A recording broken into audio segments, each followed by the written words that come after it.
مایوس نہیں ہونا چاہیے۔ صلیبی جنگوں کے دور میں 490 ہجری میں بیت المقدس ہمارے ہاتھ سے چلا گیا۔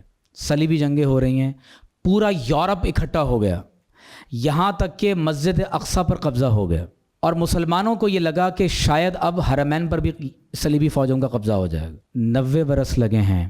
بغداد میں ایک ایسی عظیم المرتبت ہستی جنہوں نے مسلسل 4 نسلوں کی تربیت فرمائی، 90 برس کی عمر پائی، ہم جن کی صرف کرامات سنتے ہیں، وہ حضرت سیدنا غوث اعظم شیخ عبد القادر جیلانی رحمۃ اللہ علیہ۔ آپ نے مسلسل 70 برس بغداد میں رہ کر اسلام کی دعوت اور تبلیغ کا کام کیا ہے۔ 70 برس، جب بغداد آئے تھے تو 18 سال عمر تھی، 70 برس بغداد میں رہے۔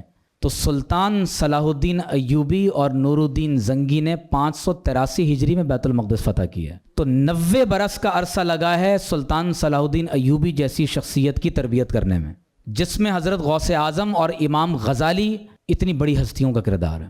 تو کیا ہمارے پاس آج ایسے لوگ ہیں جو اپنی قوم کے اندر ایسا جذبہ، مشائخ علماء ہیں جو اپنی قوم میں ایسا جذبہ بیدار رکھیں؟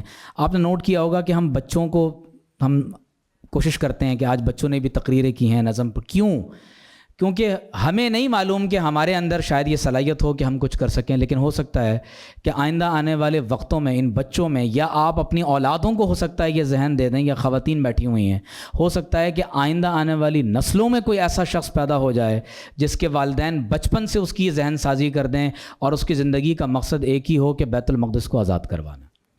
سلطان صلاح الدین ایوبی کو ان کے والد شیخ نجم الدین بچپن میں غوث اعظم کے پاس لے گئے تھے، تو یہ غوث اعظم کی نگاہ ناز تھی کہ ان کی توجہ سے جو انہوں نے تربیت فرمائی، اور آپ کو امام ابن قدامہ حنبلی کا میں پہلے بھی ذکر کر چکا ہوں، جن کی کتاب المغنی ہے، یہ صلاح الدین ایوبی کے مشیر ہیں اور شیخ عبد القادر جیلانی کے خلیفہ ہیں۔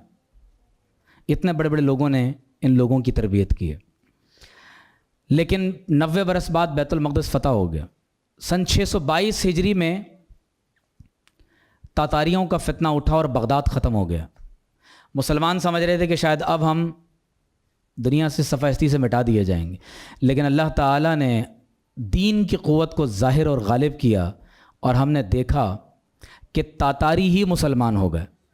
ہے آیا فتنہ تاتار کے افسانے سے، کیا ہے آگے، پاسباں مل گئے کعبے کو صنم خانے سے، تو تاتاری ہی مسلمان ہو گئے۔